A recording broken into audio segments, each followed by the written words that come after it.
할렐루야, 길 위에 말씀이 오신 여러분 사랑하고 축복합니다. 오늘도 말씀이 힘이 되는 하루가 되길 원합니다. 오늘 말씀은 에스겔서 17장 11절에서 24절입니다. 주님께서 나에게 말씀하셨다. 너는 저 반역하는 족속에게 이 비유가 무엇을 뜻하는지 알지 못하겠느냐고 물어보고 그들에게 일러주어라. 바벨로니아 왕이 예루살렘으로 와서 왕과 지도자들을 붙잡아 바벨로니아로 끌어갔고 이 나라의 왕족 가운데서 한 사람을 선택하여 그와 언약을 맺고 그에게 맹세를 시킨 다음에 이 나라의 유능한 사람들을 붙잡아 갔다. 아멘. 여러분, 요즘은 대부분 차를 운전할 때 내비게이션이 없으면 운전 못 하시는 분이 많잖아요. 또 식당에 별점이 안 붙어 있으면 어떠세요? 들어가기가 좀 겁나시는 분들도 있죠. 사실 저도 식당에 가기 전에 늘 별점부터 챙겨보거든요.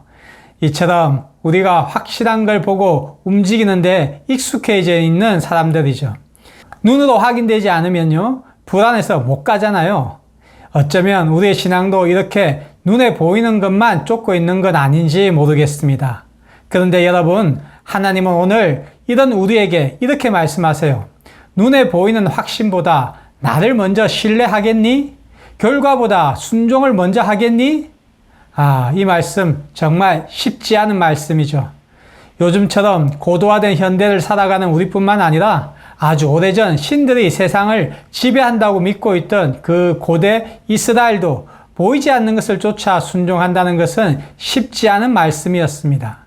오늘 본문에 나오는 시드기야 왕이 바로 눈에 보이는 확실한 만을 쫓다가 망한 사람이죠.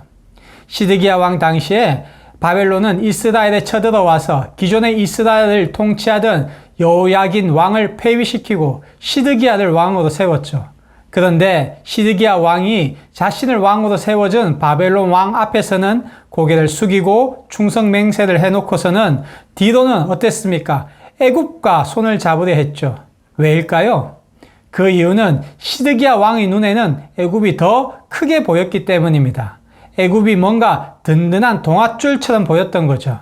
시드기야 왕은 눈에 보이는 애굽이 자신의 수치와 왕권을 강화시켜 줄 알았던 겁니다.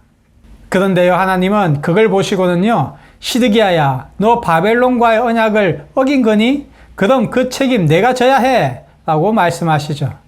그래서 그 결과는 어땠나요? 자신을 더욱 강하게 해줄 것으로 여겼던 애굽 때문에 결국 비참하게 죽게 되었죠. 시드기야는 밤에 몰래 예루살렘을 도망쳐야 했고 자신이 보는 앞에서 아들들이 다 죽고 결국 눈이 뽑히고 바벨론으로 끌려가 쇠사슬에 묶여 죽을 때까지 감옥살이를 하게 되었습니다. 여러분, 이처럼 신앙은요, 계산이 전혀 안 맞는 길을 가는 것 같을 때가 있죠.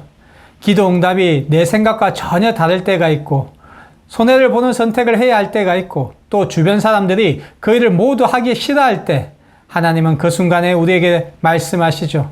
너는 지금 먼저 계산하는 거니 아니면 믿음으로 순종하는 거니? 여러분, 이처럼 믿음은요, 결과가 보여서 걷는 게 아니라 보이지 않아도 걷는 겁니다. 안개가 자욱하지만 이 길 끝에 하나님이 계시다는 확신으로 그 길을 걸어가는 것이 믿음입니다. 그리고 오늘 본문 맨 마지막 구절에서는요, 하나님은 한 가지 비유를 말씀하시죠. 내가 높은 나무를 낮추고 낮은 나무를 높이고 푸른 나무를 마르게 하고 마른 나무를 무성하게 하겠다. 이 말씀은요, 하나님이 생각하시는 승리와 성공의 기준이 세상과는 전혀 다르다는 말씀이지 않습니까? 세상은 어떻나요? 세상은 강한 자를 위에 높이 세우지만 하나님은 겸손한 자, 낮은 자, 순종하는 자를 높이시죠. 특히 요즘 시대에는요, 목소리도 크고 힘이 강한 사람을 높이 평가하잖아요.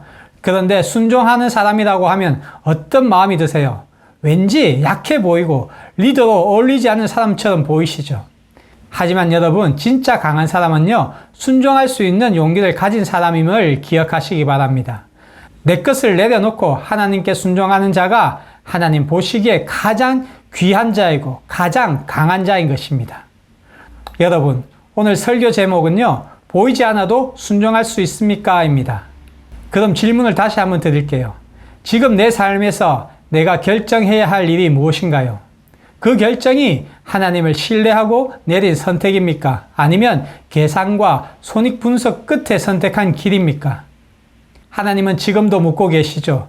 눈에 보이는 이익이 아니라 나의 말에 순종하고 나를 따라올 수 있겠니? 이 질문에 모두가 아멘하는 길류의 가족이 되시길 축복합니다.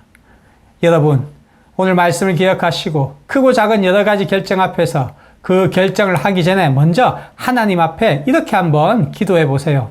하나님, 제 뜻보다 주님의 뜻을 더 구합니다. 하나님 뜻이 잘 보이지 않더라도 멈추지 않고 믿음으로 한 걸음 더 걸어 나가겠습니다. 그리고 하나님 말씀하실 때 순종하는 것이 두렵다면요. 그 결과가 아니라 하나님을 먼저 바라보시기 바랍니다. 하나님은 결국 가장 선한 길로 우리를 인도하시는 분이십니다. 사랑하는 가족 여러분, 우리의 눈은요, 내일 일도 보지 못하잖아요.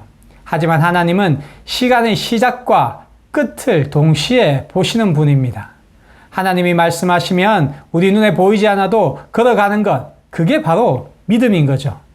그리고 꼭 기억해야 할 것은요, 두렵지만 그 믿음의 한 걸음이 저와 여러분의 인생 전체를 바꾸어 준다는 것입니다.